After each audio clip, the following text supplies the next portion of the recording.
네, 김장겸 MBC 보도국장님을 비롯한 우리 애청자 여러분 안녕하십니까? 민동기 김용민의 미디어 토크로 오셨습니다. 9월로 접어들었습니다. 그렇습니다. 예. 네. 우리 김장겸 국장님께 인사 한번 하시죠. 네. 국장님 잘 계시죠? 예. 네. 한번 마주친 적 있으신가? 거의 마주친 적은 없어요. 아, 네. 그렇구나. 네. 알겠습니다. 우리 김 국장님하고 또 지난 한 주간 동안 어떻게 우리 국장님과 이 문제를 잘 풀어낼 수 있을까 저희들이 좀 골몰했던 또 한 주간이었습니다. 예, 인간사란 게 다 그런 거 아니겠습니까? 그렇습니다. 뭐 언제 네. 어떻게 다시 만날지 몰라요. 그렇죠. 예, 그러니까 만나면은 서로 아주 합리적이고 이성적인 방법으로 우리가 또 관계를 설정해야 되지 않겠는가. 무슨 얘기를 하는지 모르겠습니다. 친절한 고대리가 모십니다. 국민 대리운전. 국민TV 조합원을 위한 국민 대리운전 1544-9411. 서울 경기 어디서나 친절하게 모십니다. 국민TV 조합원과 함께하는 국민 대리운전 1544-9411. 여우처럼 쇼핑하자 폭스마켓. 국내 최저가 판매 나노 금칫솔. 오픈마켓 최저가보다도 더 싸다.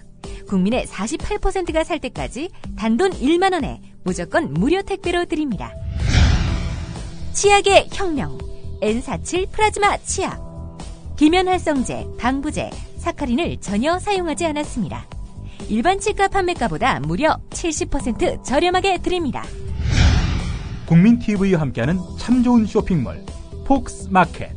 문의는 1566-5476. 검색창에 폭스마켓을 입력하세요. 폭스마켓.co.kr. 송하능 조합원 신청 광고입니다. 각종 근육통, 신경통 치료 전문 케어 지압천사.com. 척추교정, 자세교정 치료 전문 케어 지압천사.com. 국가공인자격 보건의료 허가기관 지압천사.com. 7호선 노원역 3번 출구로 오시면 됩니다. 주소창에 한글로 지압천사.com. 예약 문의는 서울 936-4777. 아니 그나저나 지난주에 그 재밌는 결혼식 갔다 오셨다면서? 정말 재밌었습니다. 어떤 결혼식이었는데? 알고 계신 분들이 많을 텐데요. 예. CBS에 예. 변상욱 기자라고 계십니다. 그 얘기해 주나 근데 실명을? 실명 얘기하면 안 되겠다. 안 되겠다. 예. CBS에 예.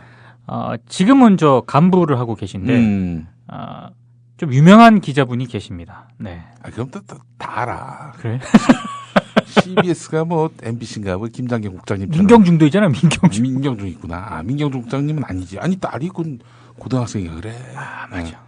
그러면은 모 방송사. 모 방송사로 하죠. 네. 예, 모 방송사. 예. 그 모 방송사 네. 간부 딸의 결혼식을 제가 갔거든요. 네. 네. 뭐 이렇게 언론사 관계자니까 가면 또 이때 언론사 관계자들이 굉장히 많이 옵니다. 그렇지. 예. 예. 거기서 또 이제 안부도 묻고 일종의 또 거기도 직장이니까. 그렇죠. 예. 서로 또 아는 얘기도 하고 그렇지. 여러 가지 정보가 나옵니다만. 예. 근데 이제 다들 이렇게 결혼식 이벤트라든가 이런 거를 열심히 재미있게 잘 보고 있었는데 예. 보통 그 신랑 신부가 네. 양가 부모님에게 인사를 하는 그런 시간이 있지 않습니까? 예. 보통 그러면 여러분들은 저도 그렇고 보통 신부가 네. 가끔 그 울먹거리고 그렇지. 또 신부 이제 어머니가 아버지도 아니야. 그렇죠. 어머니께서 나오셔가지고 이제 뭐 서로 안고 이게 웁니다. 그런 게 가끔 나오죠. 그렇지. 뭐 그런 걸 좀 기대하신 분들도 있었을 텐데 네. 그날 분위기는 전혀 그렇지 않았고요. 신부 쪽은 별탈 없이 지나갔습니다. 그 간부분 원래 그분이 굉장히 유쾌한 분이고. 그렇죠. 이 참 어묵한 시대에도 그 훌륭한 유머 감각과 그렇죠. 이 풍자 정신, 네. 그러면서 날카로운 이 시대 비판 의식, 그러니까 정말 제가 너무나 존경하고 그렇습니다. 사표로 삼고 있는 그런 선배님이신데 네. 그분 따님은 밝은 표정. 밝은 표정. 그리고 그 인사를 할 때도 예. 역시 밝은 분위기, 경쾌한 분위기. 예. 아주 뭐 재밌었죠. 네. 근데 이제 끝내고 신랑 부모님한테 인사를 드리지 않습니까? 예. 근데 신랑 부모님이 이제 딱 인사를 하는데 갑자기 신랑의 아버님께서 그러니까 그 모 방송사 간부의 딸의 시아버지 되실 분께서 우십니다. 아니 혹시 그 이 신랑이 네. 그 간부, 그러니까 우리가 아는 그 선배님 댁으로 가는 거예요? 그런 건 아니고요. 대지사위로 가는 건가? 그런 거 아닙니다. 그런 건 아니지. 네. 예. 그런 건 아닌데 예. 갑자기 인사를 하는데 예. 그 신랑의 어머님은 굉장히 덤덤하게 그 상황을 받아들이는데 또 그 여느 시어머니처럼. 그렇죠. 신랑의 아버님께서 조금 눈물을 보이시더니 눈물을 보이시더니 조금 후에는 눈물을 많이 흘리십니다. 그러더니 약 10초 후에는 대성통곡 수준의 울음을 터뜨리셔서 잠시 그 신랑 신부와 하객들이 약 2초간 당황을 하다가 그 뒤부터는 지금 웃으시는 것처럼 파한데 서로 굉장히 그 식장이 아주 재밌게 되는 그런 상황이 발생을 했습니다. 사실 저도 무수히 많은 결혼식을 가봤지만 글쎄 말이야. 신랑 아버님이 이렇게 인사를 하는데 우는 걸 본 건 처음이거든요. 그래서 예. 상당히 그 결혼식에서 하객들이 즐거워하면서 갔다는. 예. 아니 왜 우셨을까? 아니 저도 이제 좀 개인적으로 좀 친하거나 이러면은 정말 좀 묻고 싶은데 또 전혀 이면식이 없지 않습니까? 혹시 그 아버님이 네. 전날에 1억 2천만 100원에 민사소송을 당하신 거 아닐까 혹시? 뭐 그렇게까지 싶긴 합니다만 이 보니까 굉장히 감수성이 좀 풍부하신 듯한 그런 외모. 이제 이 아들을 그렇죠. 어려서부터 쭉 키워왔는데 그 양육 과정에서의 어떤 애환 이런 것들이 주마등처럼 스쳐 지나가면서 그 순간에 인사할 때 그 짧은 순간에 이제 막 뇌리를 스쳐가신 게 아닐까 그렇게 생각을 좀 해봅니다. 근데 보통 그런 뇌리를 스쳐가는 거는 보통 어머님들이 주로 하시는. 그랬을까? 신랑 아들이 막 인사할 때 그 신랑 어머니가 시어머니 되는 분이 우는 거 그것도 이해할 수 있어. 그렇죠. 어느 정도. 근데 아버지가 이렇게 우신다. 그래서 신부 아버지이신 그 선배님은 어떤 마음이 드셨을까 싶기도 하고 무엇보다도 그 신부는 얼마나 참 황당했을까. 잠깐 당황했습니다. 제가 표정을 유심히 봤는데 예. 잠깐 당황스러운 표정을. 예. 당연하죠. 그게 당황할 수밖에 없죠. 그 선배님 어머님께서 돌아가셨을 때 가서 네. 그때 이제 그 문상을 갔었거든요. 네. 그때 이 따님을 봤어요. 아. 따님을 봤는데 아주 사람이 명랑하고 그렇죠. 쾌활하고 아주 이미지가 너무 좋았습니다. 아니 제가 보니까 그 선배하고 약간 그 캐릭터가 겹치는 캐릭터 부분이 좀 많은 것 같더라고요. 네. 명랑, 쾌활, 예. 유쾌 예. 뭐 이런 쪽인데 예. 아무튼 그날 결혼식은 신랑 신부가 아니라 예. 신부의 아버지가 신랑의 아버님이 독보적인 존재감을 보이신 그런 그래요. 유쾌했습니다. 알겠습니다. 네. 예. 그래요. 재밌네. 저도 이제 뭐 나이는 얼마 안 됐는데 네. 주례를 무려 7번을 섰습니다. 7번이나요? 예. 한 번도 안 써보셨지? 저는 안 써봤습니다. 전 서봤습니다. 어. 근데 심지어는 저보다 나이가 많은 사람들 주례까지 서봤습니다. 그래요? 예. 저보다 한두 살 많은 양반들이 네. 와가지고 주례를 서달라. 그래서 주례를 섰지. 어. 예. 또 그랬던 기억이 납니다. 그리고 또 참 너무 반가운 일이 제가 처음 주례했던 이 사람들이 있습니다. 조모 씨, 허모 씨 부부. 얼마 전에 아주 건강한 아이를 순산했습니다. 얼마나 이 삶의 그 어떤 스스로 그 존재감을 또 확인하는 그런 내가 주례한 사람이 이렇게 건강한 아이를 낳을 수 있었다. 헤어진 것도 아니고 잘 살아서 애까지 낳았다. 너무나 행복한 그런 소식을 접할 수 있었는데 제가 7번의 그 주례를 하면서 느낀 게 있습니다. 뭐 신랑 신부도 다르고 생김새도 다르고 집안도 다르고 예식장도 다르고 예식장에 차려진 음식도 다 다른데 똑같은 게 하나 있습니다. 뭔가요? 아무도 주례사를 안 듣는다. 정말 한 사람도 안 들을 수가 있는가. 놀랐습니다. 사실은 예. 모 방송사 간부의 딸 결혼식에서도 네.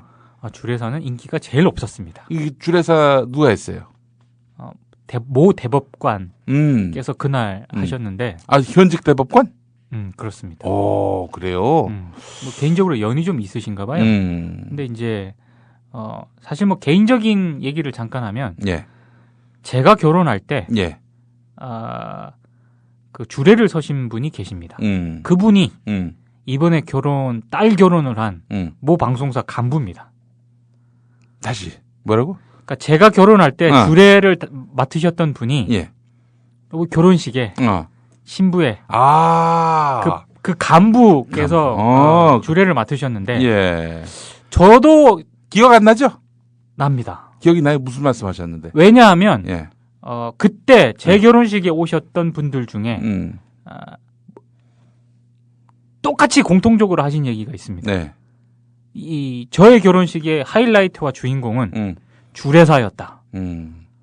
그렇게 재밌게 주례를 하신 거는 처음 봤어요. 그래서 그 방송사 간부의 주례사는 정말 명주례사였던 것 같습니다. 그래요. 저는 저 주례 주신 목사님이 네. 해주신 말씀 중에 생각나는 게 오늘은 여기까지만 하겠다.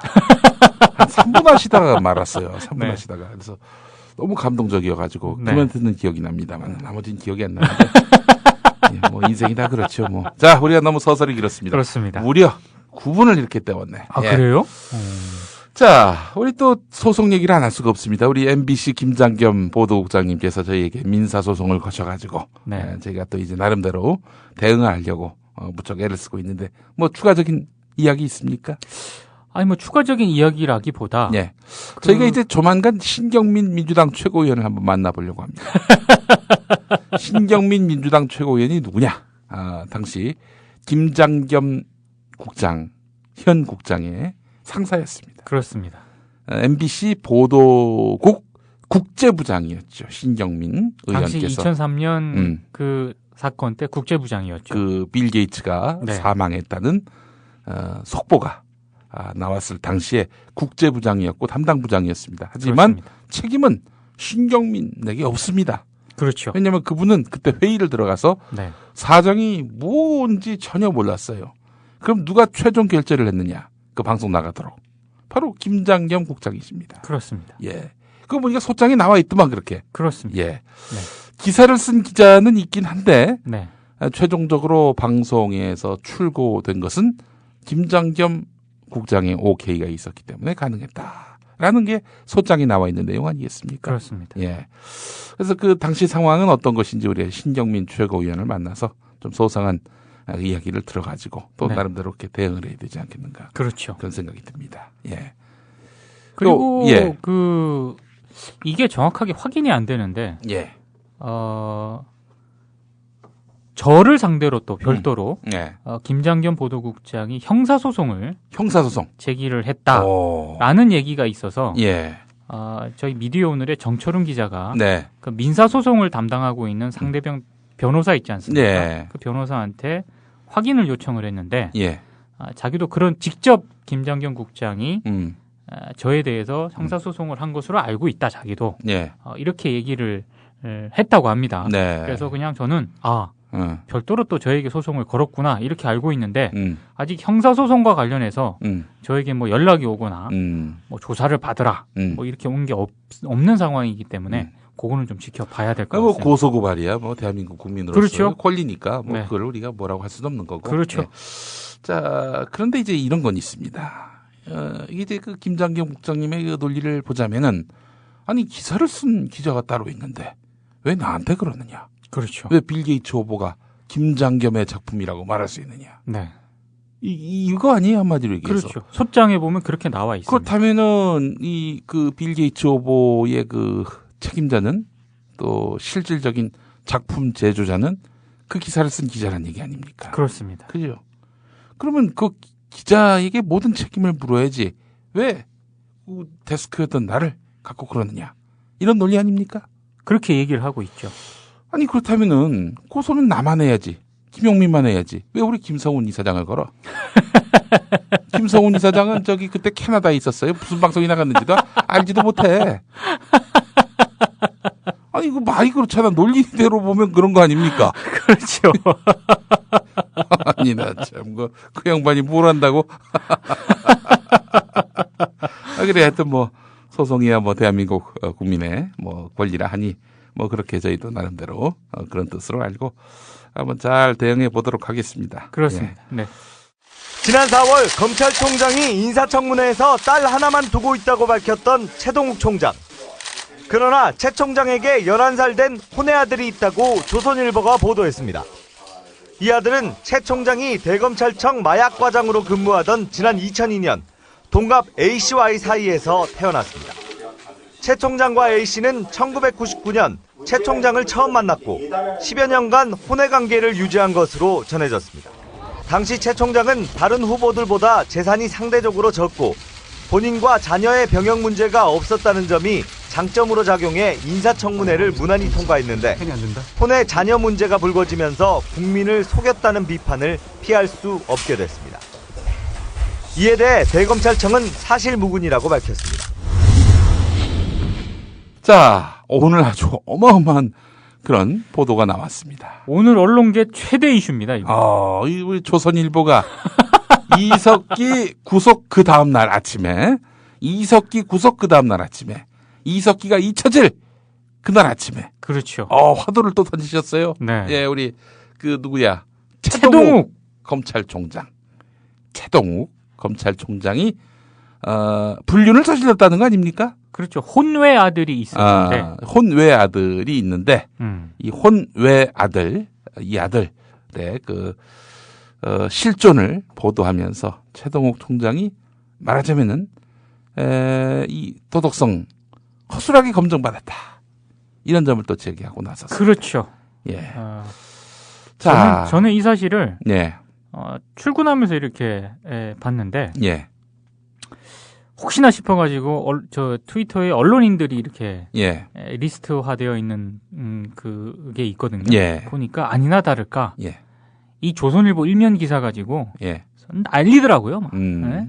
그 정도로 이제 여러 가지 좀 논쟁을 불러 일으킬 만한 그런 기사인 것 같습니다. 나는 관심이 최동욱 총장이 과거 별 관심 없어요. 저도 관심 없습니다.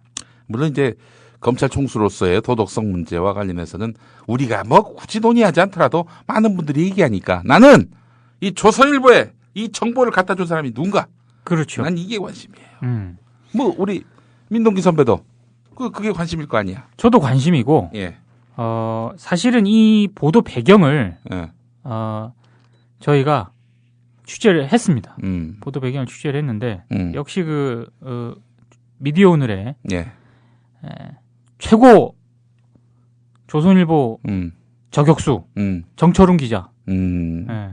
그 조선일보에서 그랬다면서 정철웅 기자한테 야, 너 미디어 오늘에서 이쪽으로 넘어올 수는 없으니까 중간에 어디 경력 세탁하고 조선일보 경력직 지원하라 그런 제안을 받았다는 우리 정철웅 기자. 모 인사와 이제 좀 이런저런 사석에서 예. 얘기를 했는데 심각하게 얘기를 한 건 아니고요. 이제 이런 식으로 밥 먹으면서 네. 얘기를 하는데 예. 그렇게 얘기를 해서 정철웅 기자가 그냥 허허허허 웃고 넘어갔다는. 미디어 오늘 경력이 세탁해야 될 경력인가요? 걔네들로서는 그렇지. 그렇구나. 예를 들어서 국민TV에 뉴데일리 출신이 오려고 한다. 좀 그렇지 아무래도. 그렇네. 네. 충분히 이해합니다. 아무튼. 근데 네. 이런 건 있어. 이른바 우파 보수 진영 언론이 있는 친구들이 이쪽으로 오면은 올 수가 없어요. 기본적으로. 그렇죠. 근데 미디어 오늘이나 이렇게 진보 언론에서 활동했던 사람들은 일단 기본적으로 여기는 언론으로 쳐주거든. 그렇죠. 왜냐하면은 쥐들도 알아. 진보 언론이 진보 진영을 투준하거나 옹호하거나 그러지 않는다는 걸 알거든. 네. 그런 언론이 어디 있어 진보에서. 그렇죠. 그렇잖아요. 아니 어느 언론이 예를 들어서 그렇게 야당 지도자 빨아주고 밀어주고 친문재인, 친안철수 언론이 어디 있어? 없습니다. 없어요. 그리고 통합진보당 사태 이거 보세요. 네. 한겨레 경향신문이 네. 물론 이제 국정원의 이런 배경이라든가 예. 혹은 의도. 그렇죠. 예. 민주당의 어떤 그 문제라든가 예. 비판을 하지만 예. 통합진보당의 실책에 대해서도 분명하게 비판을 하지 않습니까? 예. 이번 사건이 가지고 있는 문제점 예. 다 합니다. 네. 조중동이 좀 문제죠. 그 조중동 출신이 어디 간다 그러면은 이 친구들 정치색으로 너무 오염된 친구들인데 이런 인식을 받거든. 그렇죠. 경력 관리에 도움이 안 돼. 그러니까 조선일보가 국민 TV 오려면은 경력 세탁을 좀 해야 될 겁니다. 어쨌든 어쨌든 정철웅 기자가 이제 취재를 했죠. 네. 취재를 했는데 예. 사실 이 관련한 정보가 갑자기 등장한 게 아니고요. 올해 초에 예. 이른바 그 찌라시라고 하죠. 정보지에 나왔던 정보입니다. 이게. 아니 나도 얼핏 들었어. 그렇죠. 이 지나가는 걸로 이게 몇몇 들으신 분들 굉장히 많으실 거예요. 예. 근데 보통 네. 이 찌라시에 나온 정보는요. 예. 기자들이 이게 좀 얘기가 되겠다 싶으면 확인 들어가거든요. 예. 근데 이거 확인이 좀 쉽지 않습니다. 이게. 그렇죠. 이런 어떤 사생활과 관련된 이런 부분들은 특히 확인이 쉽지 않았기 때문에 저희가 취재를 했을 때도 역시 언론사들이 취재를 다 들어갔는데 포기를 했다고 합니다. 포기했는데 결국 조선일보가 그 정상에 오른 거예요? 조선일보가 포기하지 않고 예. 다시 끝까지 취재를 해서 네. 이제 이거를 이제 기사화를 시켜놨다는 거죠. 예. 근데 보안에 얼마나 철저했냐면 정말 몇몇 관계자 외에는 조선일보 내에서도 몰랐답니다. 이게 기사화 된다는 사실 자체를. 예. 그러니까 굉장히 좀 나름대로는 보안에 이제 충실했다는 건데 문제는 이제 이게 그 다른 걸 다 떠나서 예. 과연 이게 일면 톱에 올라갈 만한 기사감이냐? 그거는 이제 사안 자체에 대한 평가도 있어야겠지만 사실 그 여러 가지 좀 따져봐야 될 게 있는 게요. 예. 이 기사를 쓴 기자가 검찰 쪽이나 법조 출신 쪽이 아닙니다. 아 그래요? 예. 지금 서울시청 팀장이에요.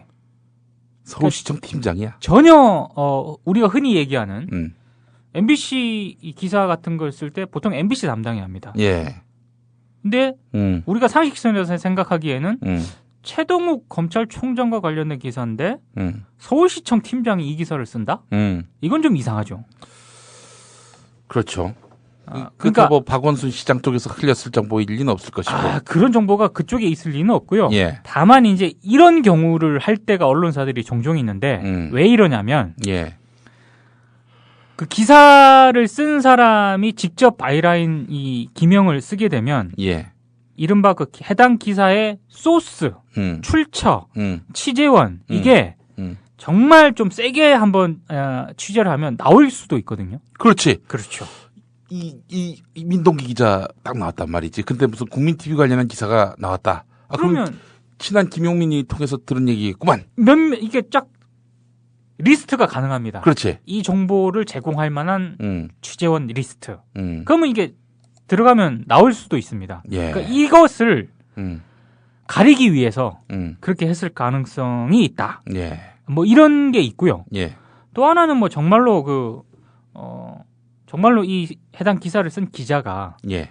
정말 어떻게 확인 취재를 해가지고 소스를 접해가지고 확인 취재를 해가지고 쓴 것일 수도 있는데 어찌됐든 바이라인 직접 쓴 이 이 조선일보 기자의 통상적인 이 기사 방식에서는 조금 동떨어져 있다. 그래서 조금 이거는 좀 그러니까 엉뚱한 기자 이름 갖다 붙일 수도 있는 거다. 그렇게 지금 조선일보 밖에서는 보고 있는 거고요.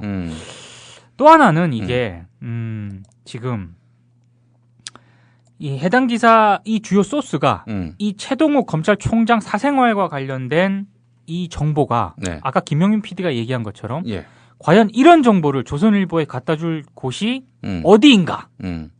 그 기사를 또 잘 봐야 될 게 뭐냐면은 이게 통상 예를 들어서 맞는 민동기 형이 만약에 이걸 갖고 기사를 쓴다고 쳐봐. 네.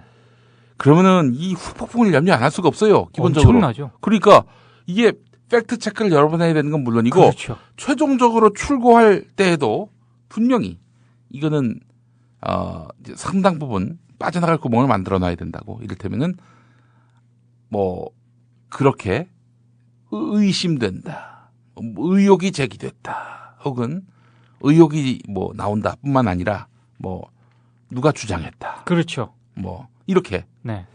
그리고 실명 얘기 안 하지. 그렇죠. 이를테면은 검찰 고위 관계자가 혼외 뭐 자녀가 있다. 이렇게. 그렇죠. 그런 식으로 나올 거란 말이지. 네. 그런데 이건 아예 그 최동욱 이름을 받고 드러났다. 잇따로 보도를 했죠. 네. 그래서 확실한 조선일보 나름으로는 확실한 정보 예. 그리고 취재원 예. 이런 쪽으로부터 이제 입수를 한 것 같다. 예. 이런 평가를 지금 언론계에서 내리고 있는데 예. 문제는 이 정도 정보를 예. 과연 조선일보에게 줄 곳이 지금 대한민국에서 예. 검찰총장의 이런 내밀한 사생활을 조선일보에게 줄 곳이 어디냐?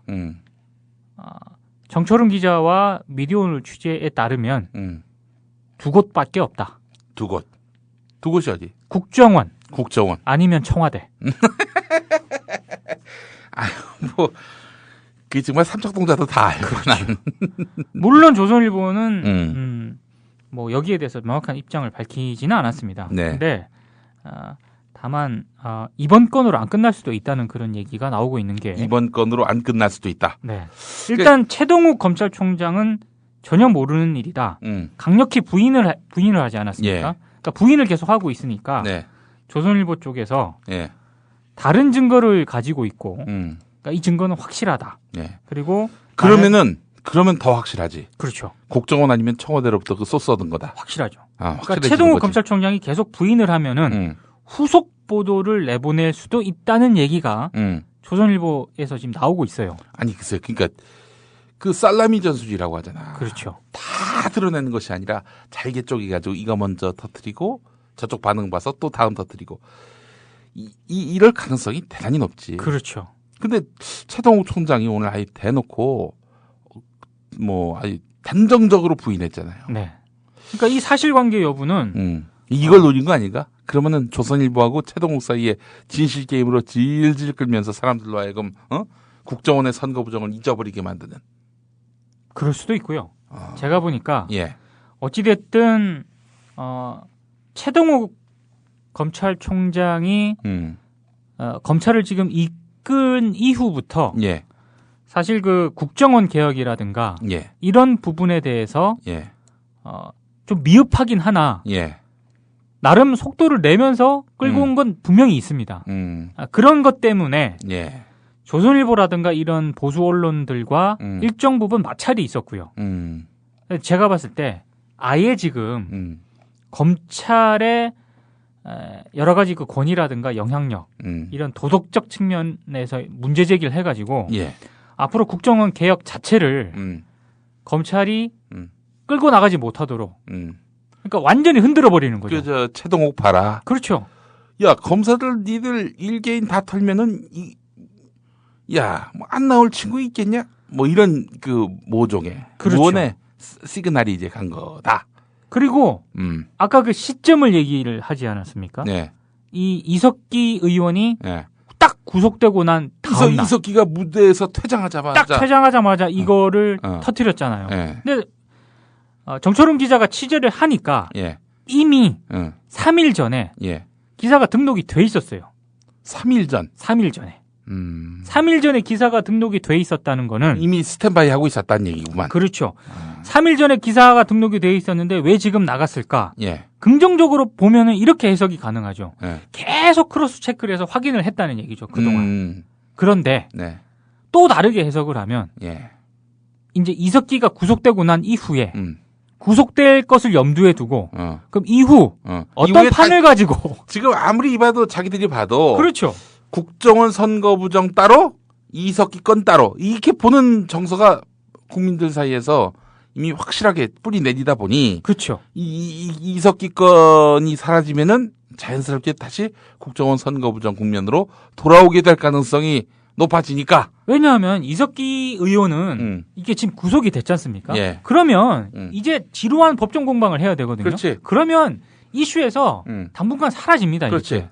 조선일보는 입장에서는 여러 가지를 생각을 하지 않았을까?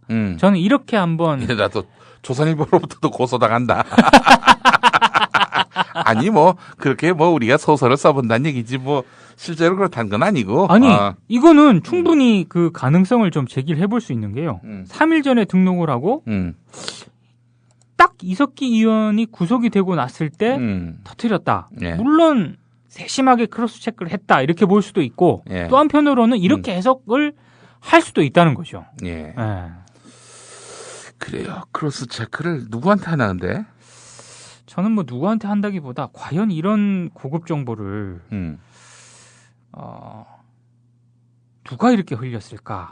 요거를 정말 확인을 해보고 기자로서 한번 예. 확인을 정말 해보고 싶은. 뭐 저기 우리가 이제 심증은 있고 물증은 없다는 거 아니겠습니까? 그렇죠. 예. 그래서 앞으로 좀 이 양상이 또 드러나기는 쉽지 않겠지만은 어떻게 누가 이 소스를 조선일보에 줬는지 이것이 드러나기는 쉽지 않을 것 같다는 생각이 들긴 하지만 그러나 국민들은 이미 다 SNS를 보니까 알 사람들은 다 알아요. 다 알죠. 이 국면에서 왜 최동욱 카드를 꺼냈을까? 그렇죠. 도리어 최동욱 검찰총장으로서는 비난 여론이 없어. 지금. 그렇잖아? 아니 그리고 솔직히 저는 이게 기사거리는 될 수 있다고 봐요. 예. 근데 예. 이게 과연 예. 정론지를 표방하는 신문에 일면 머릿 기사로 이게 올라갈 사람. 바로 거기서 조선일보에 패착이 있는 거야. 그렇죠. 사람들이 요거 나는 또 신문 받아드는 순간 이해가 되더만. 이게 조선일보가 이게 또 판을 만들려고 이렇게 수작을 부리는구나. 이게 아니 한 번에 보이는 거야 이게. 검찰총장이 혼의 아들 있는 거, 물론 뭐 기사화할 수 있어요. 근데 이게 일면 머릿 기사로 올라가야 될 만큼 이게 주요한 기사냐? 언론계에서도 이건 아니다라고 얘기를 합니다. 그렇지. 예. 누군가는 그러더라고요. 네. 조선일보가 너무 서두른 나머지 예. 방향 감각을 좀 상실하고 균형 감각을 상실하고 찌라시 수준으로 전락을 하는 것 아니냐. 이게 뭐냐 대체. 예전에 그 안티조선 운동할 때 조선일보는 찌라시다 이런 얘기들 많이 나왔었잖아요. 네. 오늘 정체성이 확연하게 또 드러난 것 같습니다. 제가 봤을 때도 이게 일면 가는 거는 진짜 아닌 것 같습니다. 진짜 일면 감으로써 자기들의 의도성을 다 노출을 했어. 그렇죠. 바보짓을 한 거지 한마디로 얘기해서. 이걸 예를 들어 사회면에 실었다. 사회면에 실었어도 충분히 이슈가 되고요. 그렇지. 이런 게 있었구나. 뭐 이렇게 하고 사람들이 알 건 다 아는데 네. 이게 일면 머리로 내세움으로써 한마디로 자신의 의도를 정말 좀 프로페셔널하게 알릴 수도 있었을 텐데 굉장히 촌스럽게 다 드러내버리는. 그래서 모든 국민들이 다 알아버리는. 급하긴 급했나 봐요. 근데 진짜 얘네들이 국정원 선거부정 관련해서 감출 게 많나 봐. 아니 근데 이렇게 유치하고 구태연하게 이게 막 던지네. 막 던진다고 표현하잖아요. 그러니까 저는 너무 진짜. 난 그러면서 요즘 생각해 보는 게 이런 최근에 저간의 이런 유치한 대응들 보면은 이 또 낡은 시대 그 대응을 보면은 기춘이 형이 생각이 나. 우리 기춘이 형이 뭔가 좀 이게 상황을 만드시는 거 아닌가 생각도 들고 뭐 그런 생각이 듭니다. 기춘이 형이야말로 정말 공작 정치의 대가 아닙니까? 그 사실 그 기자들이 이제 사석에서 이렇게 몇몇 모이잖아요. 예. 그러면 현 정국에 대해서 이런저런 얘기를 하지 않습니까? 예. 근데 이런 계속 일련의 그 과정들이 있잖아요. 예. 이게 과연 단발적으로 이게 나오는 사안일까? 누군가가 음. 흔히 말해서 각본 왁구를 짜고 네. 그리고 이게 컨트롤 타워를 통해서 움직이는 것 같다. 이런 얘기들을 많이 하시거든요. 예. 지금 얘기하신 그 맥락과 이렇게 있어. 있어. 이게 뭐 우리가 그렇게 생각을 안 할 수가 없게끔 그렇죠. 이렇게 좀 상황이 너무나 우연의 일치. 예? 좀 나름 우리가 좀 러프하게 판단하는 측면이 있긴 하지만 예. 나름 이게 시나리오대로 움직이고 있다는 생각이 좀 강하게 들거든요. 조선일보에 그렇게 또 일면에 그렇게 가닥 실리는 걸로 보면은 예를 들어서 한겨레에 나온다든지 경향에 나온다든지 이러면은 이거는 공작이라는 생각을 갖기 참 힘들어. 제가 보니까 한겨레와 경향도 생각을 했을 것 같은데 예. 과연 이게 한겨레와 경향은 아마 사회면에서 예. 박스 기사 정도로 박스 기사 정도로 그것도 익명으로 다뤘을 겁니다. 예, 그리고 논란. 그렇죠. 그 검찰 주장과 또 이런 자기들의 소스. 그렇죠. 이거를 이제 대칭적으로 네. 이쪽에선 이런 주장, 저쪽에선 또 저렇게 반박 이렇게 아니 그럴 것 같으면은 심심하면 아예 내지도 않을 것이고. 그렇죠. 예. 그래 조선일보가 지금 뭐 최동욱 총장 건과 관련해서 이렇게 보도한 거 보면은 의도성이 다분하고 네. 정치적 의도성이 다분하고 뭐 이렇게 좀 국면을 한번 바꿔보려는 그런 의지가 너무나 강하게 서려 있는 일면톱이었습니다. 그렇습니다. 그렇기 때문에 우리 조선일보의 의도가 다 드러났고 또 조선일보의 의도가 또 현 집권 세력의 또 의도와 또 무관하지 않다는 것쯤은 뭐 우리가 뭐 그동안 조선일보가 해왔던 행태를 보면은 너무나 잘 알 수 있는 부분이고요. 저기 예전에 초원 복집 사건 때도 조선일보가 소방수 역할을 했었어요, 당시에. 보수 언론이 그랬었죠. 예. 예. 특히 조선일보가. 그렇죠. 정주영 씨가 그래서 한때는 조선일보 아주 치를 떨었다고. 아니 그때 한번 부딪혔지. 부딪혔죠. 그래서 저기 김동길 씨가 그 그렇죠, 조선일보 그렇죠. 앞에 가서 막 시위하고 그랬었어요. 그렇죠. 그래가지고 그 또 나중에 또 이게 그에 앞서서 조선일보에 한번 뒤어가지고 이 양반이 그때 문화일보 만든 거 아닙니까? 그렇죠. 그 탄생 배경이 거기 있는 거죠. 그렇죠. 조선일보한테 뒤어가지고 문화일보 만들었는데, 야, 이게 그러니까 뭐 그냥 완전히 뭔가 언론이 필요하다 이런 생각을 강하게 느꼈겠죠. 조선일보하고 문화일보는 거의 뭐 좀 쌍벽을 이루는 그런 그렇죠. 문예지가 됐습니다. 과거 문화일보가 예, 경제적인 어떤 그런 기사에 있어서는 예. 보수적이었지만 예, 정치 사회적인 그런 지면에서는 그렇지. 상당히 개혁적이었습니다. 그게 노무현 대통령 집권 직전까지는 그랬던 그렇습니다. 것 같아요. 그때 기자들도 상당히 괜찮았고요. 또 김용옥 도올 김용옥 선생이 또 그때 문화일보 그렇죠. 예. 기자로서 또 네. 활약을 하기도 했고. 물론 그 윤창중 전 문화일보 기자와 같은 약간 좀 다른 어떤 그 기자도 있었지만 그때만 하더라도 문화일보가 상당히 괜찮았었는데. 하여튼 노무현 집권 이후부터는 완전히 맛이 갔어요. 그렇습니다. 그게 정몽준 신문 맞지? 그때 뭐 현대의 신문이었다 이런 뭐 얘기가 많았었는데 예. 뭐 그걸 떠나서요. 예. 뭐 경제적인 뭐 그런 기사야 뭐 한국에서 뭐 특별한 차별화되는 기사는 없다고 보는데 예. 그렇게 정치 사회적인 이런 이슈라든가 상당히 괜찮게 지면을 제작했는데 역시 갑자기 한 방에 훅 가더라고요. 그래요. 주인이 있는 신문사에 뭐 예정된 그렇죠. 결말입니다. 네. 예. 권력에 종속되거나 사장을 권력이 내려보내는 언론은 절대로 민주화될 수 없고 중요한 게 광고 아닙니까? 경영 때문에. 네. 대자본의 눈치를 보면은 결국 우리가 여러 가지 사례에서 보듯이 독립이 어려운데 네. 이 국민 TV가 미디어 협동조합을 만들어서 네. 정말 십시일반으로 네. 권력이나 대자본에 의존하지 않으면 앞으로 대한 언론이 아니라 어느 날에는 주류 언론으로 발전하지 않을까를 기대합니다. 동아일보 해직 언론인의 모임인 동아자유언론투쟁위원회 김종철 위원장의 말입니다. 미디어 협동조합은 동아투이 선배들의 못다 이룬 꿈을 실현하겠습니다. 조합원이 돼서 힘을 실어주십시오. 포털 사이트에서 미디어 협동조합 국민TV를 입력하시고 홈페이지에 들어오셔서 조합원으로 가입해 주시면 됩니다.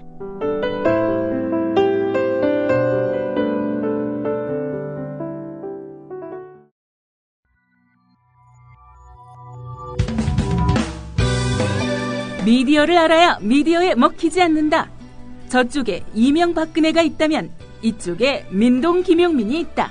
미디어계 길라잡이 민동기 김용민의 미디어 토크. 이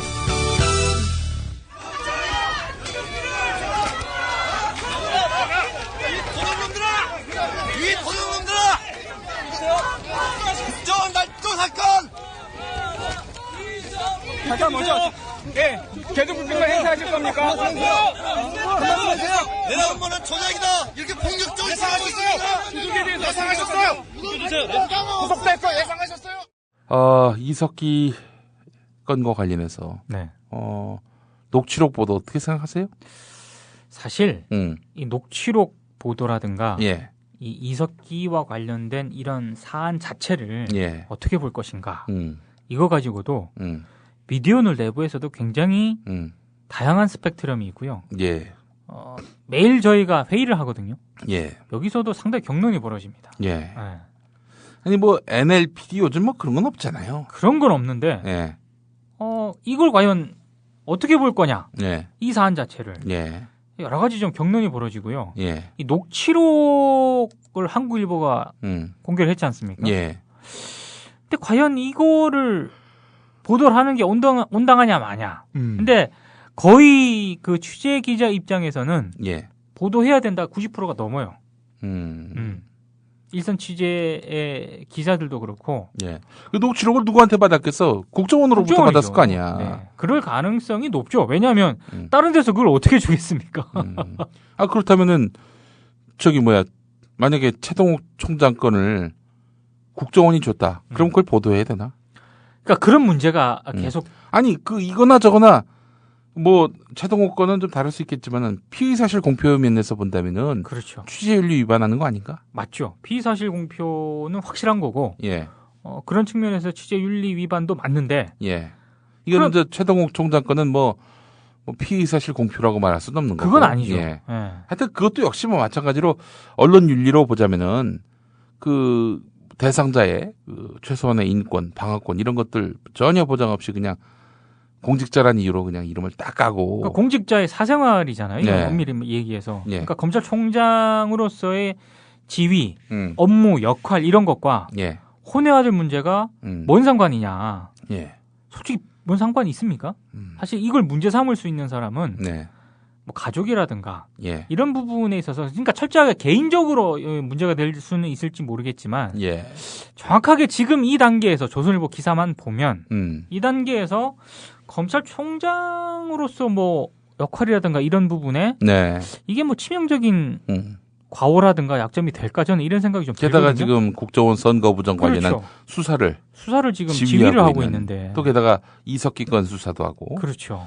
그런 상황에서 지금 검찰총장에게 대놓고 이렇게 말하자면 사생활 바지를 벗기는 이런 식의 보도를 했다. 네. 이런 근데 사실 그 아까 얘기를 해서 진짜 녹취록 보도 예. 이거를 좀 어떻게 보세요, 진짜? 저는 그건 아니라고 봅니다. 예. 저도 뭐 종북에 대해서 단 한 번도 지지하거나 동의한 적 없습니다. 얼마 전에 그 대학생 총학생회 모임 한번 갔는데 제가 종북은 잘못됐다 드러내놓고 얘기했어요. 나는 뭐 어디 가든 왜냐하면은 기본적으로 나는 뭐 보수적인 이념 이것도 아니지만 기본적으로 한국 전쟁을 일으킨 이런 그 평화를 파괴한 세력을 옹호한다는 거는 그건 상식밖의 일입니다. 그렇죠. 그리고 3대 세습을 하는데 내가 3대 세습에 대해서 반대를 하는 관점에서 조중동을 욕하는 거예요. 4대 세습 동아는 또 4대 세습 아니야. 네. 또 거기는 네. 한 발 더 나가서 나쁜 것만 한 발 더 나가. 그런 북한 체제에 대해서 비판적 시각을 안 갖는 게 난 이상하다고 봐. 진보를. 그렇죠. 아니 북한 체제를 비판하지 않으면 남한 체제를 비판할 근거가 없어. 그렇죠. 그잖아요. 그렇기 때문에 나는 뭐 단 한 번도 뭐 종북이나 북한 체제에 대해서 뭐 우호적인 시각을 가져본 적이 없지만은 그렇지만은 이 녹취록 부분은 나중에 드러날 문제지. 이 국면에서 이걸 깐다? 이걸 깐다는 거는 말하자면 지금 범죄자 국정원 아닙니까? 그렇죠. 선거부정 저지른 이놈들 페이스에 말려드는 거 아니냐 이거지. 이놈들 페이스에 말려드는 순간 나는 이미 거기서부터 기본을 상실했다는 거죠. 기본을 상실한 문제도 있지만 이미 거기서부터 이거는 정치적 의도에 말리는 그런 셈이 되는 것이다라고 보는 겁니다. 그리고 이석기 혼자 진짜 뭐 거기 130명 정도 모여가지고 이른바 RO 회의를 했단 말입니다. 네. RO 회의에서 진짜 그 말이 오갔다. 아니 그럼 130명 갖고 뭘 하겠냐고. 이 사람들 불러다 놓고 저기 수사하면 돼. 거기 동조할 사람이 어디 있어? 그러니까 사실 제 생각은 이래요. 그러니까 절대 동의를 할 수가 없고요. 예. 그러니까 이석기 의원이라든가 예. 통합진보당의 이런 부분에 있어서 우리가 동의한다 한들 그렇죠. 국민들한테 설득이 되냐 이거야. 안 되고 전혀 안 되지. 참 정치적인 그런 측면에서 저는 책임을 물어야 된다고 봅니다. 언론들도 진보 언론들도. 근데 정치적인 책임을 비판을 하고 묻는 차원과 통합진보당에 대해서 그렇죠. 그 차원과 국회의원을 내라는 뭐 혐의로 체포동의안을 가결시키고 그리고 이런 식으로 지금 마치 거의 간첩 수준으로 지금 가고 있잖아요. 예. 피의자 인권 이런 거 있습니까 지금? 전혀 없습니다 지금. 어. 이런 식으로 상황을 몰고 가는 것은 예. 전혀 차원이 다른 문제다. 예. 그래서 이런 부분들에 대해서 저는 언론이 정확히 지적을 해줬으면 좋겠는데 이게 다 지금 편승을 하고 있는 것 같고. 그렇죠. 더 제가 좀 답답한 그런 부분 중에 하나는 민주당 이런 태도에 대해서 비판을 해야 되거든요. 예. 그 민주당의 그 입장을 이해 못하는 바도 아니에요. 이해하죠, 당연히. 예. 이게 지금 이 국면에서 네. 통합진보당 괜히 감싸고 돌았다가 이 말려버리면은 그렇죠. 이게 진짜 뭐 촛불이고 뭐고 다 없어진다. 이렇게 위기 의식을 가졌을 것이다라고 생각이 들고. 그런 정무적 판단은 이해하고 또 존중도 해줘야 됩니다. 예. 근데 예. 그런 현실적이고 정치적이고 정무적인 측면 외에 예. 언론으로서 저널리즘 차원에서 지녀야 할 원칙과 기준이 있잖아요. 예. 이를테면 부당하게 지금 탄압을 받고 있는 측면, 제대로 인권 보장받지 못하고 있는 측면, 과연 이게 한국의 인권 향상이라든가 민주주의 발전, 사상의 자유 측면에서 과연 지금 이 벌어지고 있는 이 행태들이 온당한가? 사실 저는 민주당이 그런 현실적 측면에서 체포동의안을 찬성을 했지만 결국에는 나중에 국가보안법 폐지 운동이라든가 국정원 개혁 이런 거를 할 때 저는 이게 발목을 잡을 수도 있다고 보거든요. 그러니까 그런 측면에 대해서 언론이 정확하게 지적을 해줘야 되는데 그러니까 이 민주당이 상황을 완벽하게 장악도 못하면서 그렇죠. 국면 한번 그 불리함을 타개해 본다고 잔머리 쓰다가 결국 큰 코 다친다는 얘기 아닙니까? 그렇습니다. 예. 맞습니다. 지금 우리 민주당이 지금 이게 거시적으로 지금 싸우질 못해요. 미시적인 부분에서만 그냥 이 국면상 우리에게 유리해 불리 이렇게만 판단하니 먼 안목에서 못 보고 결국 그래서 지금 페이스에 계속 말리는 거예요. 그렇죠. 어제 그 정청래 의원이 국민TV 왔는데 네. 그 형님하고 잠깐 좀 대화를 나눴는데 그 형님 얘기 그러더라고. 우선은 이 체포 동의안 처리하기 전에 정보위원회를 열자고 자기가 얘기했대요. 맞아요. 네. 왜 열었느냐? 남자 좀 부르자는 거지. 그렇죠. 불러가지고 이 도대체 이 상황이 무엇이냐? 남자준으로부터 브리핑을 들으려 했다는 거야. 이 브리핑을 듣는 것이 목적일 뿐만 아니라 또 하나의 목적이 있다면, 숨은 목적이 있다면은 이거 갖고 장난치지 말라고. 그렇죠. 국면을 유리하게 이끌려고 이거 갖고 장난치지 말라고. 일종의 어떤 경고, 엄포를 놓으려고 했는데 뭐 그냥 새누리당이 무시해버리고 당도 새누리당이 안 된다 하니 뭐 말지. 우리가 급한 건 지금 이석기와의 꼬리 끊기, 꼬리 자르기. 이석기라는 꼬리 자르기 이거다. 여기에만 너무 천착해 있다 보니까 그러니까 결국 그 중요한 절차를 다 간과를 해버린 거죠. 맞아요. 그러니까 이석기 의원의 꼬리 자르기 그것도 현실적인 측면에서 저는 이해하고 넘어갈 수 있다고 보는데 중요한 건 그런 현실적인 측면 말고 이 사안을 이렇게 처리함으로써 우리 사회가 후퇴되는 측면이 분명히 있거든요. 이게 그런 부분에 대해서 저는 별거 아니다라고 생각을 하는 게 아닌가. 저는 굉장히 지금 요즘 이 상황 자체가 굉장히 우려스럽습니다. 지금. 전에 한나라당이 야당 10년 하고 다시 여당이 됐을 때 그때 야당이 된 민주당의 정세균 대표가 한 말이 있습니다. 지난 10년 사이에 한나라당이 왜 이렇게 무능해졌는지 모르겠다고. 전 이런 얘기를 하고 싶습니다. 우리 민주당이 야당 한 5년 하더니 왜 이렇게 약해졌나. 약해진 것 같아요. 너무 약해졌다. 이렇게 갖고 놀기 좋은 정당이 있겠는가. 그렇죠. 라는 이야기를 들을 법하다. 세게 나갈 땐 세게 나가야지. 대화 구걸하지 말고. 그렇죠. 쥐들이 찾아와서 대화하자. 이렇게 만들어야지. 이게 참 그렇습니다. 이 국면에서도 국정원이 펼친 이 장난에 또 넘어가고 말이죠. 하여간 이석기 의원의 그 녹취록 발언 때문에 그 발언의 내용 때문에 이석기에 대해서 국정원이 펼쳤던 공작, 뭐 변장하고 도망갔다느니, 무슨 뭐 루브라가 발견됐는데 북한 돈일 가능성이 있다느니, 이런 온갖 억측과 오보들, 이 오보들 이런 것들에 대해서는 별 검증 없이 또 넘어가고 있는 정도입니다. 언론의 폐해입니다, 이게. 그렇죠. 예. 자, 이번 주 언론 참 우리 현실은 진보 언론도 보수 언론도 참 부끄럽기 짝이 없는 그런 한 주간이었다라는 말씀을 또 드리지 않을 수 없고요. 아주 뭐 드러내놓고 단정적으로 종북으로 아주 규정을 하고 종북의 씨앗까지 없애야 된다, 씨를 말려야 된다는 이런 표현이 버젓이 신문의 제목으로 떠오르고 이 도대체 이 나라가 어떻게 돼가는 건지 참 그렇죠. 이게 동아일보입니다. 어느 신문 혹시 얘기 안 하면 뭐 또 제가 좀 비겁해 보일 것 같아서 얘기하자면 동아일보입니다. 예. 자, 다음 소식 뭐 없어요? 있죠. 네. 그 지난주에 원래 토요일 날 방송될 예정이었던 추적 60분. 추적 60분. 예. 이게 또 타이밍이 굉장히 절묘합니다. 이게 저 간첩 사건, 국정원 간첩 조작 사건. 조작 사건. 그렇죠. 1심 판결에서 네. 조작됐다. 이제 이렇게 판결이 났죠. 예. 근데 원래 8월 31일 방송될 예정이었는데 8월 29일에 예. 갑자기 예. 불방 결정을 내리죠. 예. 그 사장이 시켰다며. 사장이 직접 지시를 했다는 의혹을 이제 KBS 세노조를 비롯해서 PD들이 KBS PD들이 예. 이제 제기를 했는데 예.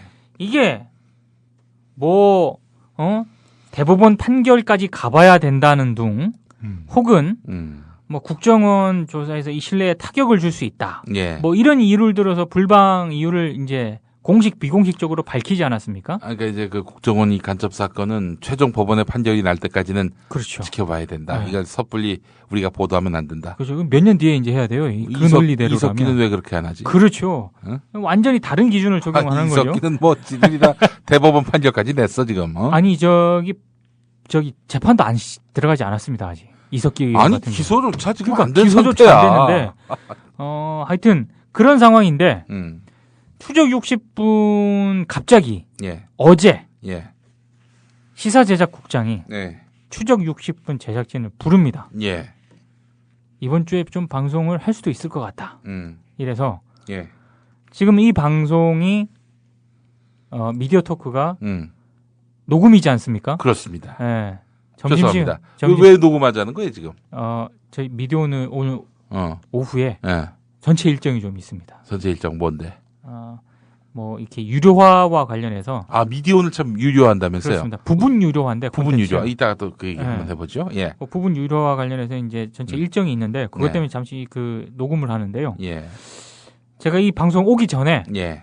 또 KBS로부터 방송을 할 것 같다. 예. 지금 심의실에서 예. 다시 심의를 하고 있다. 예. 그 심의 다 끝내놓고. 아니 뭐 근데 방송을 뭐 대법원 어쩌고 저쩌고 해가지고 안 할 때는 언제고 못 한다고 할 때는 언제고. 대법원 판결이 글쎄 났나? 나지도 않았는데. 근데 저는 시점이 묘한 거예요. 예.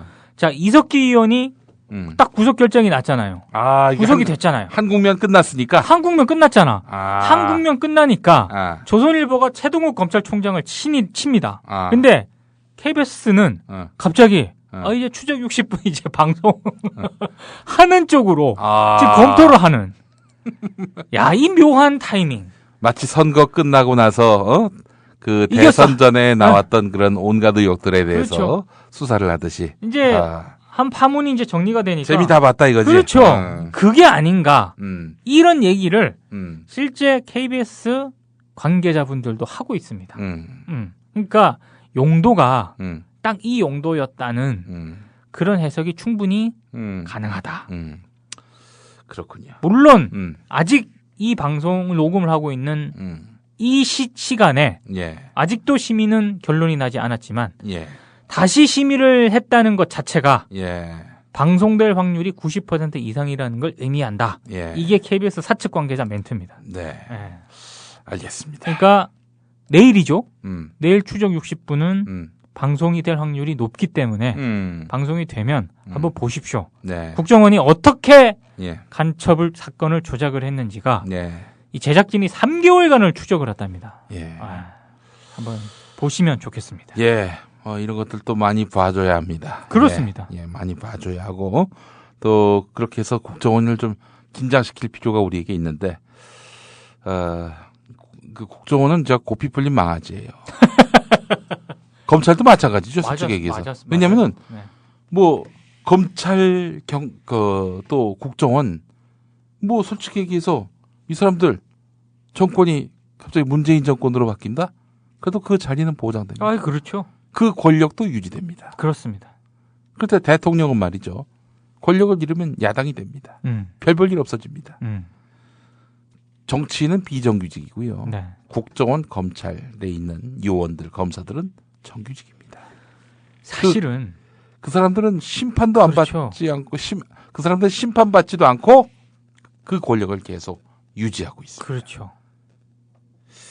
이런 것들을 우리가 알아야 됩니다. 그렇다면은 끊임없이 이 사람들에 대해서 심판을 받지 못하고 있는 상황이니 심판받을 수 있도록 제도적으로 시스템을 만들어 놔야 될 텐데 다 저항하잖아. 지금 국정원 정보 권력 절대 안 해놓겠다 해가지고 온갖 그냥 뭐 NLL 대화록을 공개하질 않나, 이석기 사건 막 부풀리질 않나, 또 몰라 최동욱 그 혼외 자녀건이 국정원으로부터 나온 건지 알 수 없습니다. 알 수 없지만 그 가운데 하나로 지목을 받고 있죠. 굉장히 또 의심을 많이 받고 있는 그렇죠. 형국이죠. 그거 다 의심받게 된 것도 국정원 탓이지 뭐. 자기들의 뭐 결국에는 업보 아니겠어요? 그렇죠. 그동안 해온 걸 생각해 보면은. 자, 그리고 검사 같은 경우도 네. 검찰 수사권, 검사들이 오로지 갖고 있는 이런 그 기소권 이걸 독점하고 있지 않습니까? 그렇죠. 그러니까 검사가 뭔 잘못하면 검사가 기소를 해야 돼. 맞아. 이런 그 심판받지 않는 권력을 계속 유지하는 이 두 집단, 이 고삐 풀린 망아지입니다. 그리고 사실은 국정원 같은 경우에 참여정부 때 한번 과거사위원회라든가 이런 걸 통해서 몇 번 뒤집은 적이 있잖아요. 검찰로부터 압수수색도 당하고 뒤집은 적이 있는 반면에 그런 경험을 단 한 번도 받지 않은 곳이 검찰이라는 조직입니다. 생각해보니까 검찰에 검사가 들어가서 압수수색했다나 그 얘기 들어보질 못했네. 그러니까 검찰은 그런 있었는지 모르겠지만 과거에 자신들이 저질렀던 과오나 실책 이런 거에 대해서 단 한 번도 반성을 한 적도 없고요. 단 한 번도 제대로 조사를 받은 적이 없습니다. 그러니까 검찰 정말 개혁을 해야 돼요. 검찰 국정원 이런 정말 사정기관들은 정말 제대로 한번 개혁을 해야 됩니다. 예, 그렇습니다. 그런 시대가 와야 될 텐데. 네. 다 검찰 도움받고 국정원 도움받고 당선되신 분들이 그건 못하죠. 자, 그나저나 우리 저 미디어 오늘 짧게 그 어떻게 유료화하기로 했어요? 그러니까 전면 유료화는 아니고요. 부분적으로 좀 요런 거는 좀 그러니까 한마디로 아무 기사나 좀 내놓을 수는 없지 않겠습니까? 이를테면 뭐 조중동 사주와 관련된 이런 것들, 콘텐츠들 이런 것들은 조금 돈을 내고 좀 봐달라. 그러니까 갑자기 돈을 내고 봐달라 이런 얘기는 아니고요. 저희가 이제 보시면은 언제까지 광고라든가 이런 거에 의존할 수는 없지 않겠습니까? 그렇죠. 그 광고를 없애겠다 이렇게 약속은 못 드리지만 그 광고 포지션을 최대한 낮추려는 그런 노력을 하지 않으면 미디어오늘 나중에 이게 여러 가지 좀. 근데 미디어오늘은 유료화해도 될 것 같아요. 거기 기본적인 신뢰가 있으니까. 근데 이제 조중동이 또 매경이 유료한다 그러면은 그러니까 화두가 요즘 언론의 화두가 유료화가 화두가 떠올랐거든요. 근데 이게 지금 성공할지 여부에 대해서는 조금 뭐 찬반 양론이 있긴 한데 어찌됐든 뭐 미디어오늘 입장에서는 이 광고 포지션 또 이 사이트 보시면 아시겠지만 저희 기자 내부들도 조금 좀 비판적인 그런 광고들이 실려 있습니다. 그러니까 이런 포지션 이런 것들을 여기자들은 뭐라 그래? 비판하죠. 굉장히 비판합니다. 근데 이제 이런 것들에 대해서도 그러니까 이런 광고를 근데 또 이게 솔직히 뭐 지금 미디어오늘이 골라서 한 광고는 아니거든요. 그러니까 이게 뭐 예를 들면 광고주하고 통으로 계약을 해서 그 광고주가 걸라고 하는 거 걸 수밖에 없는 거 아닙니까? 그리고 이건 도저히 안 되겠다 싶은 광고가 저희 기자들한테 뭐 발견이 돼요. 요구를 합니다. 이건 아니다. 라고 요구를 해서 이제 내려가는 경우도 있긴 한데 그럼에도 불구하고 기자들이 보기에도 약간 좀 문제가 있는 광고들이 있거든요. 예. 그러니까 이런 광고 포지션을 낮추기 위해서라도 이제 이런 여러 가지 고민 끝에 이제 부분 유료화가 나왔는데 하여튼 뭐 근데 옛날에 비해서 많이 좋아졌어요, 광고가. 네. 예전에는 뭐 좀 야릇했는데 네. 요즘에는 뭐 야릇함이 없어졌다고 말할 수는 없겠지만 그렇죠. 뭐 그런 대로 그래도 이 정도면은 뭐 예를 들면은 배우 김지영 별장 은행보다 3배 이익 뭐 이런 건 봐줄 수 있어. 탈모 샴푸로 대박난 머리나라 인기 뭐 이런 건 뭐 탈모는 또 저의 또 이 문제 관심사기 때문에 관심도 많습니다. 야한 것들은 많이 사라졌네. 옛날에 그 좀 나름 좀 노력을 좀 하고 있는데요. 예. 이런 노력에 또 박차를 가기 위한 일환으로 네. 유로화 이런 부분에 대해서 고민을 하고 있으니까 예. 좀 많은 관심과 격려 뭐 그뿐만 아니라 또 저 미디어 오늘의 또 유료 독자로 또 가입을 하시면 얼마나 네. 좋겠습니까? 또 이런 고급 정보들을 네. 돈 주고 봐야지. 이 정보가 다 공짜라는 의식도 잘못된 겁니다, 기본적으로. 가장 큰 벽은 그거예요. 예. 뉴스 정보는 공짜다. 그렇지, 뭐 이 벽을- 네이버 가면 다 본다 이거 아니야. 그렇죠. 이 벽을 예. 우리가 과연 넘을 수 있을까? 예. 좀 여러 가지 좀 반신반의하지만 예. 한번 시도를 한번 걸었기 때문에 예. 한번 해보겠습니다. 그래, 그러면 좀 이 언론사 정보 보고에서나 볼 수 있을 법한 그런 정보도 볼 수 있는 겁니까? 그런 것도 한번 담아내려고 노력을 하고 있습니다. 예. 내일신문이 그거 하고 있지 않나요? 좀 내일신문도 그런 걸 가지고 있고요. 네. 예전에 한번 CBS 노컷뉴스가 예. 언론사 정보 보고를 오픈을 시켰는데, 에이. 근데 그게 다 오픈한 거 아니지. 다 오픈한 게 아닌데 그게 문제가 뭐냐면 예. 명예훼손이라든가 예. 이런 여지가 많거든요. 예. 그래서 최대한 만약에 그런 콘텐츠를 만든다면 예. 최대한 이제 확인을 해서 이제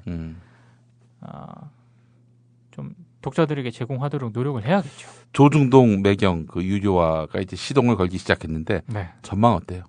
그렇게 좋지는 않습니다. 좋지 않죠. 왜냐하면은 기본 매체 실력이 없으니까. 그것도 그렇고 예. 이 유저들, 예. 이용자들의 패턴이 예. 이를테면 이런 거죠. 예. 자, 매경 조선 딱 들어왔다. 예. 클릭을 했어요. 예. 결제하라는 창이 떠요. 예. 그럼 그 결제를 하느냐? 안 합니다. 네. 그래서 매체가 앞으로 살 길은 역시 그 매체의 그 신뢰도다. 이런 생각이 들면서 국민TV도 늘 그런 또 경각심 또 이런 것들을 갖고 임해야 되지 않겠는가 생각해 보면서 오늘 참 많은 생각을 할 수 있었던 미디어 토크였습니다. 그렇습니다. 예. 자, 우리 민동기 부장 수고하셨습니다. 감사합니다. 예.